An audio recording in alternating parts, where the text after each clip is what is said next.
How's it going? Today it is Saturday, which means it is parkrun day, and today we are off to Severn Bridge Parkrun. So Severn Bridge Parkrun is located to the south of Wales in Chepstow, and it basically starts just inside of Wales. You run across the Severn Bridge and you actually end up entering into England, the Gloucestershire and Avon area. Then you turn around and come back into Wales and back to Chepstow. So it's a simple out and back one lap course, all on hard standing concrete path. So you don't need to bring your trail shoes, road shoes. It's perfectly acceptable. And another thing to note is that buggies and prams are allowed. However, dogs are prohibited from this course, and there are no toilets nearby currently as the football ground ones are closed. If you're on the 5k app, you can see that it does say that it is slightly hilly. Now, I would say that is the case. However, it is definitely still one that you could get a PB in, as it is a very gradual incline to the centre. Then you pass over it and it's a slight decline, and then you head your way all the way back doing the same thing. And there's a little bit at the end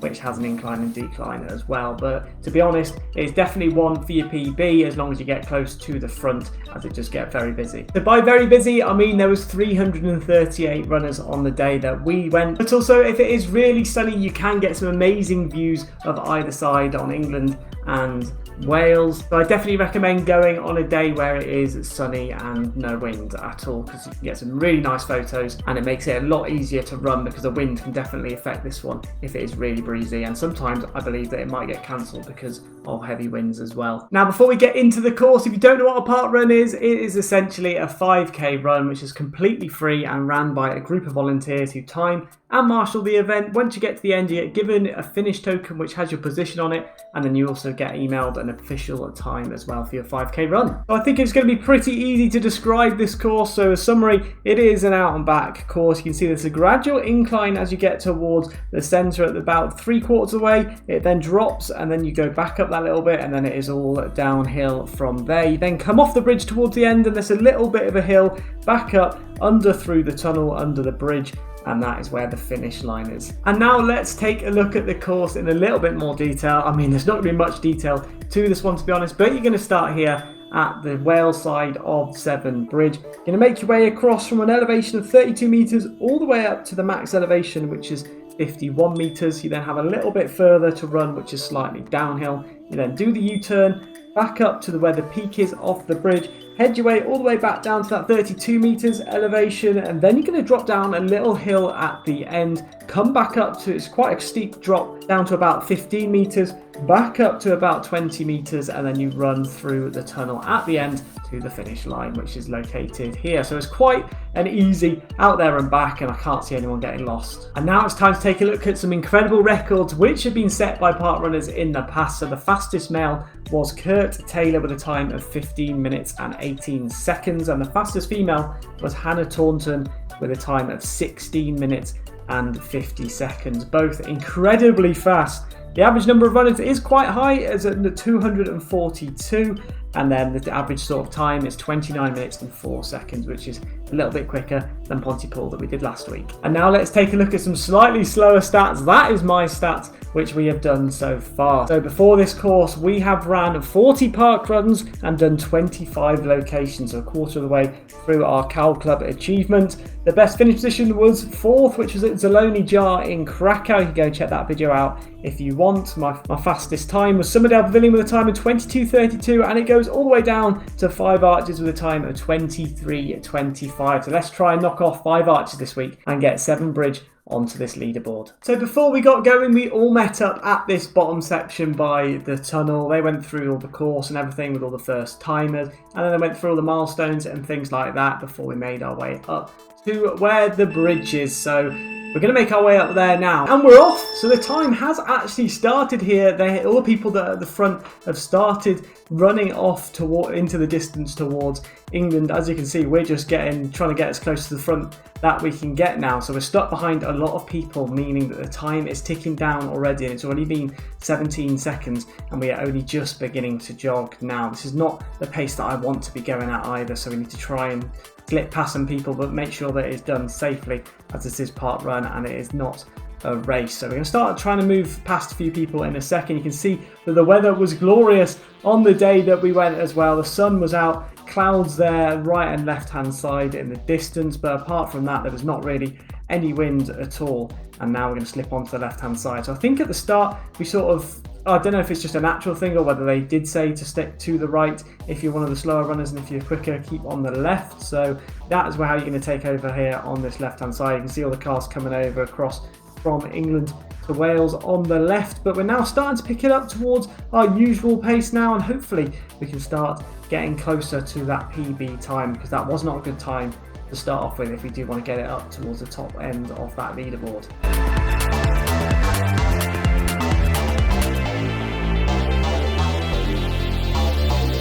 We're now 2 minutes and 6 seconds in. As you can see, we're still struggling a little bit to try and overtake people. Again, we've been blocked off here on this left hand side, so we're going to have to let a few people go past before we can, but it is slightly increasing in gradient as well, ever so slowly, so you don't really notice it, to be honest.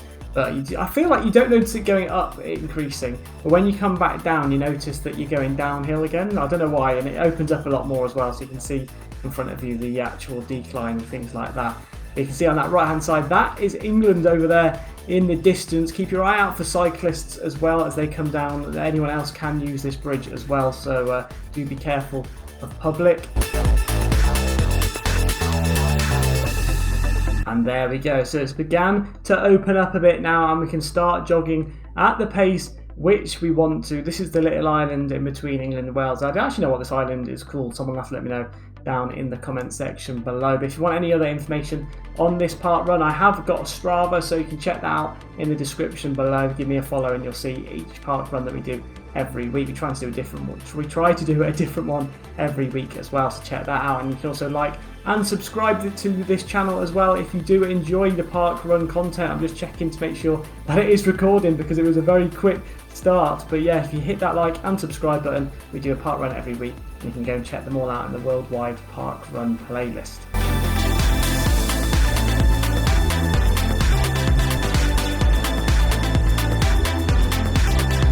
So the gradient has increased now by about 6, 7, 8 metres since the start, so you can see that it is a very, very gradual incline after we are 5 minutes in. There's one down the right pushing a buggy as well. You do get great views on either side of the bridge, but I wouldn't say this is the most adventurous of park runs. It is literally a straight out and back, but it is great, like we said, for a PB.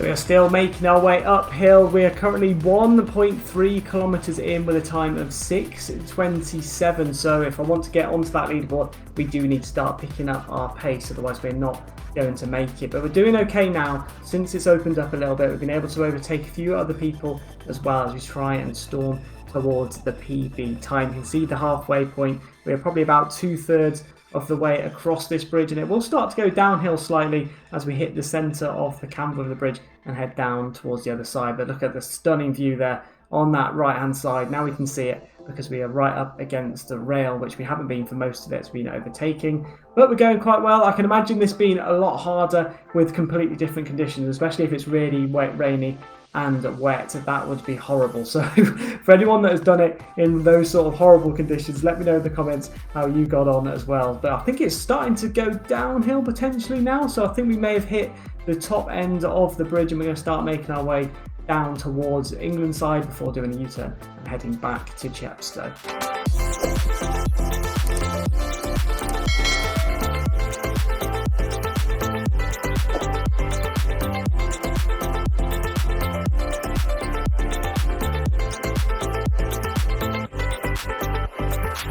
And the person there in first position, I believe, just ran past us there as we hit the 2k mark. So the first kilometre we actually ran in a time of 4:54, and the second we ran at a time of 4:42. So currently we're not doing great if we want to try and get onto that leaderboard, where we need about 4:30 as our pace. So we're going to have to pick it up for these last 3 kilometres, but we've got lots of space in front of us to overtake, to go at our own sort of pace now. So hopefully we can start just picking it up a little bit as we make our way towards that U-turn.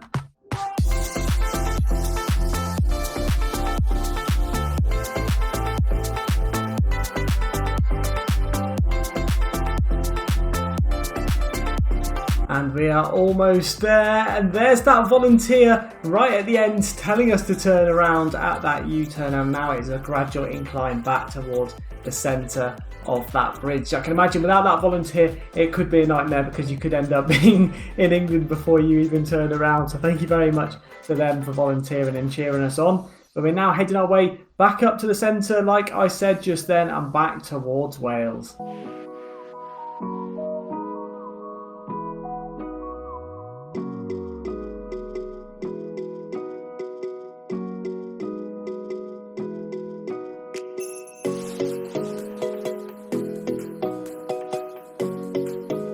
And there we go, that's 3 kilometres, much better there with the time of 4:27 for that kilometre. So we have picked up the pace a little bit, and we should do as well, as it is all downhill from here. So if we can just pick it up, we could potentially get on towards that bottom end of the leaderboard, but I don't see us taking over Somerdale Pavilion at the top with a time of 22:32. We really would have to push it pretty quickly down in the second half, and I don't think I quite have the energy to do that after the little delay that we had at the start. But it is a stunning run, I have to say. The views that you could get, especially in the winter, as for sunrise, if you stayed there, if you got there really early, you could probably see sunrise in the summer as well, but you'd be waiting for hours before it even starts.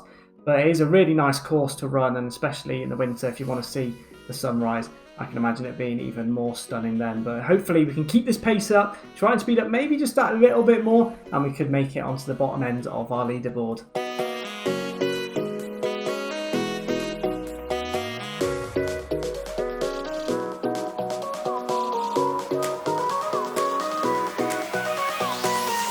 We're at 3.5 kilometres. What was great about this run as well was that as cars were driving past, they were giving us a little beat as well to cheer us on. So it was very motivating, to be honest, to get this park run done. You don't really see too many volunteers for most of it, because obviously it is just a straight out there and back, so you don't really need anyone sort of in the middle of this long stretch. The tail walkers obviously were great, again as usual, standing at the back doing the walking it. And it was great to see some people actually turning up early. So I think if you've done this a few times, you might actually be able to just turn up at the top of the end of the bridge, and so you can start near the front if you're trying to get a PB or whatever, because obviously when we did it this time, we didn't really know what we were doing, so we needed to stand at the bottom, get all the briefing from the volunteers and all of that. But in the future, maybe if I come back to this one, I would probably start up at the top, wait for everyone else to come up, and then at least I'm towards the front end of the pack, so I can try and beat the time that I got this time.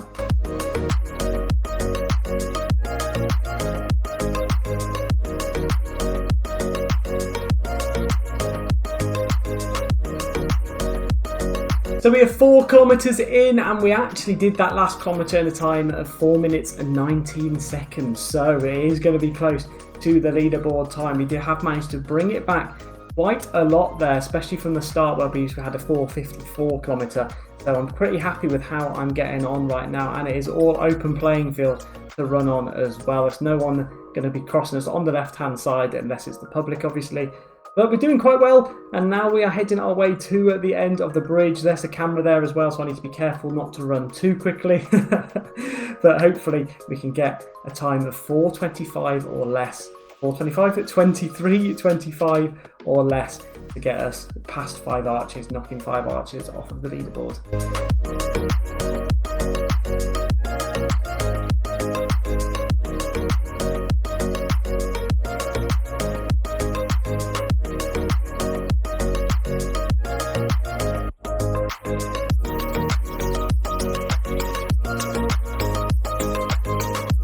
The end of the bridge is in sight, and the elevation has dropped all the way back down to 30 metres from it. It was about 54, 55, wasn't it, when it got towards the top end of the bridge. You can see the sign there, and you can see where we started, which was just here with the fence there on that left hand side, so be careful not to run into that. So you're going to go through there. Now this is where I went wrong. You shouldn't be going right here, you should be going left around this sign and down. So this is where I lost maybe 1-2 seconds here, because I had to cut back onto the main course, slowing me down a little bit as well, as it was a little bit of a windy turn rather than just a nice little sweep. But yeah, so go right of that sign rather than where I went. This is now a little bit more of a downhill. You can see someone else there which is flying past us, to be fair to them, as they are going for the sprint finish towards the end. This is all in woodland, and it's still a hard standing path. I don't know, I can't remember if there's any sort of gravel. I don't think there was really, and you're not really going to step on it if there was. I didn't notice anything like that, but we're pushing our way through now towards the tunnel. So this is the section which at the start you walk up from the tunnel through here to get to the bridge as well. So if you are late, just follow this little path and it'll take you all the way up to the bridge to the start line.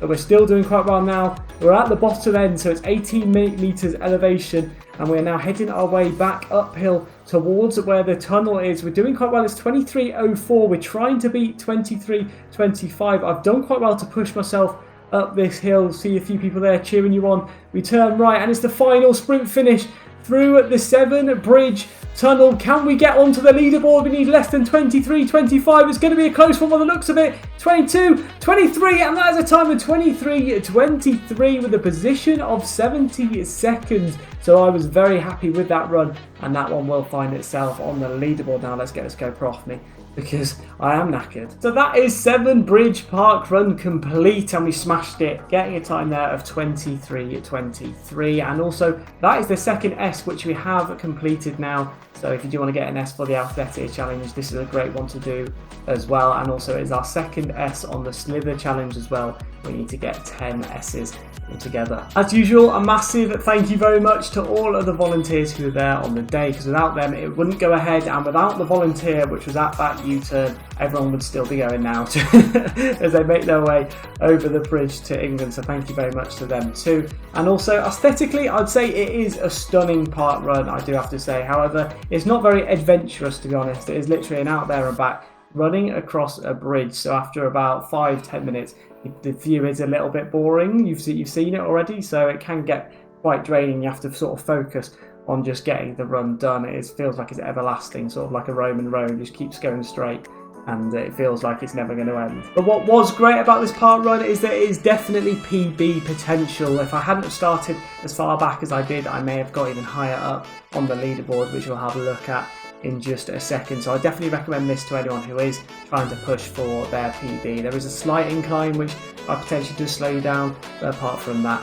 it is perfect conditions for one. However, even though it is a PB potential, there are a couple of pinch points which you need to look out for, and number one is obviously going to be the one that we've been through multiple times so far in this video, and that is how busy it is. So it is a busy park run, difficult to overtake at the start, and that could lose a few seconds off your time. Probably lost about 20-30 seconds off our time, to be honest. And then the second one is the U-turn at the end. Although it's only a quick U-turn, one U-turn as well, it does slow you down for a few seconds as well. So you can lose 1, 2, maybe 3 seconds off of that, just until you get back up to full pace. And as usual, at the end of every park run video, we go through a few tips and tricks for anyone who is thinking of attending either next week or soon. So we'll start off with the public transport then. There is a train station, Chepstow train station, which isn't too far away, and it's about a 46-minute walk or a 7-minute drive to the start line. So there is the potential there to get a taxi, or you can take a public bus. So there is the C1, C2 or C3, and they can all be taken from the centre of Chepstow town to Thornwell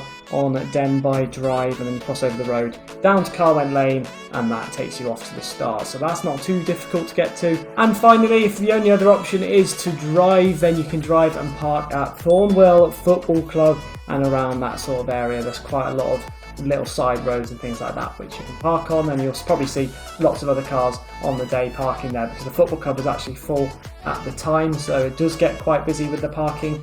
So do try and get there as early as possible. And then finally, if you enjoy a post-park run coffee like I do, it does say on the website to go and check out with the volunteer team after the park run, and they'll give you some recommendations of some of the local cafes nearby. And now we are moving back to my GoPro stats. So as you can see, it has gone up to 41 park runs complete, with the total number of locations is now 26. Best finish position stays the same, but there you go, Severn Bridge has made it onto the leaderboard there with a time of 23:23. So unfortunately, that is joint with Chipping Sodbury and Alexandra Parkrun, and Five Arches manages to hold on yet again for another week there at the bottom with a time of 23:25. But that is all there is to say about Severn Bridge Parkrun, so I hope you all enjoyed this one, and if you do have any other tips and tricks as you are one of the locals to Severn Bridge Parkrun, then do make sure to let us know down in that comment section below, and if I've said anything incorrect as well, do make sure to let us know and I'll try and pin it up to the top of the comments. But if you are enjoying this sort of content and want to go and check out another one of my videos, last week we did our 25th different location, and that was there at Pontypool Parkrun, so you can go check that out. Or you can go and check out all of my other park runs in my worldwide parkrun playlist, and that's got all the ones from Krakow, Belfast, Dublin, all of the different ones, Norway and Finland as well, so there's loads of ones to check out there. But next week we are heading off to Glastonbury, so I've been to the festival but I've never done street park run, which is literally about a 10 minutes drive from Glastonbury, so we're going to be trying that one out and hopefully we can get onto that leaderboard. So I hope you all enjoyed, and I'll see you all in the next one.